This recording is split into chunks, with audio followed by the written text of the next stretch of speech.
তো বন্ধুরা সবাই কেমন আছে? আশা করি সবাই খুব ভালো আছে। দেখো কড়াই ওদিকে গ্যাসের কিন্তু তেল দেয়া, আর এদিকে দেখো মাংস মাখিয়ে নিয়েছে, আর হচ্ছে চিকেন।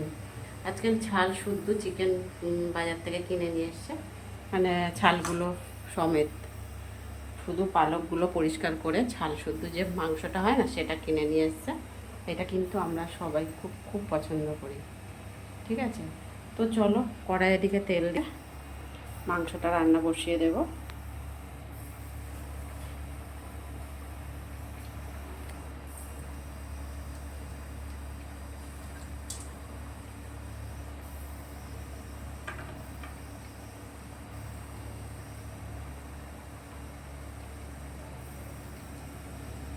এখানে দেখো গোটা গরম মশলা নিয়ে নিয়েছি, তার সাথে একটা আজিনা মটর, এটা ওটা সেটা অনেক কিছুই নিয়ে নিয়েছি।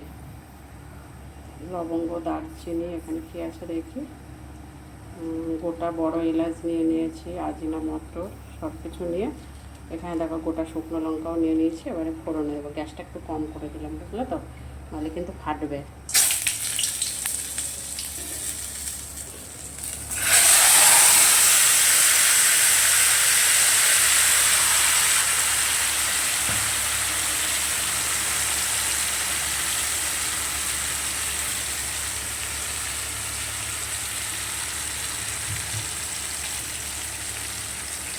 আর মুরগির মাংসটা কিন্তু প্রায় আমি 30 মিনিটের মতন মাছকে রেখে দিয়েছিলাম। আমরা তার একটু জল দিয়ে দিলাম।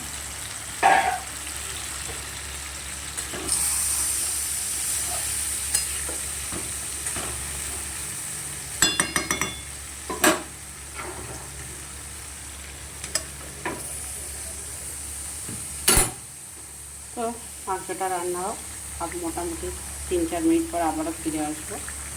দেখো মাংসটা তো ভালো করে কষাতে হবে। এটা মোটামুটি আমি 5 মিনিটের মতন ঢেকে ঢেকে রান্নাটা করেছি। এবারে হচ্ছে কষানোর পালা। কষাবো বেশ আরও মোটামুটি 10 থেকে 12 মিনিটের মতন কষাতে হবে। কষিয়ে নিয়ে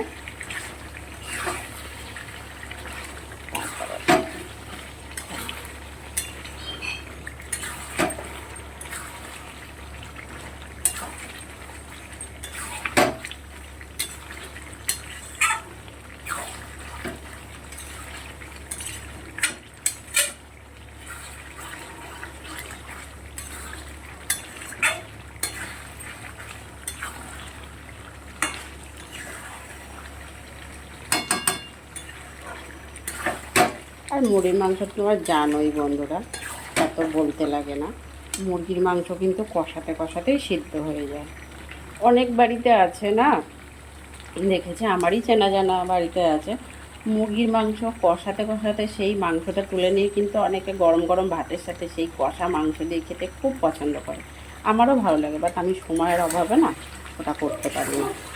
কষা মাংসটা দিয়ে যে আমি রান্না করতে করতে কষাতে কষাতে যে খাবো, ওই সময়টা আমার হয় না। যারা খাও তারা তো খুব ভালোই করো, আমারও তো কোনো খারাপ কিছু লাগে না, ভালোই লাগে।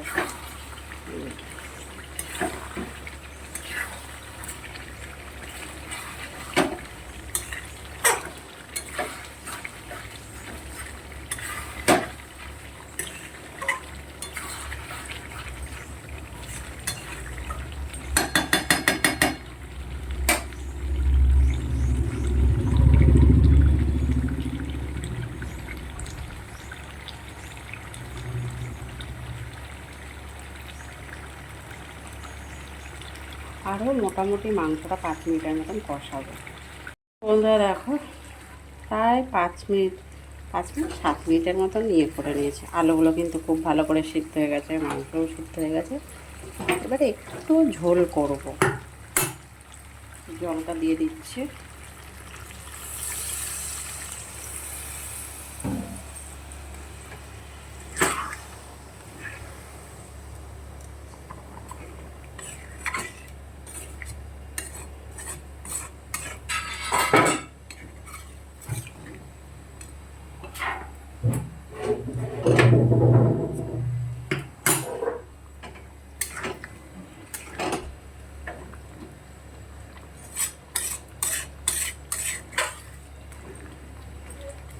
খুব বেশি ঝোল করব না। একটু ফুটে উঠলে নামিয়ে নেব।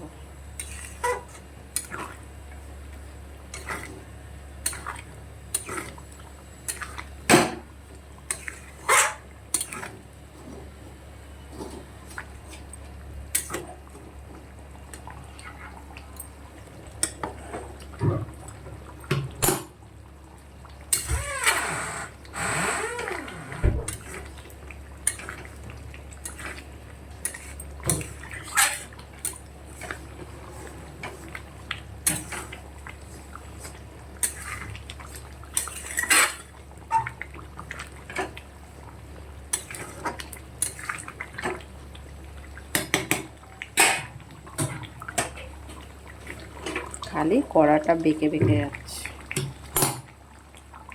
এবারে দেখো গ্যাসটা একদম কম করে দিয়ে ঢেকে ঢেকে ফুটিয়ে নেব, 2 থেকে 3 মিনিটের মতন ফুটিয়ে তারপরে নামিয়ে নেব। চলো ঢেকে দিই একটু।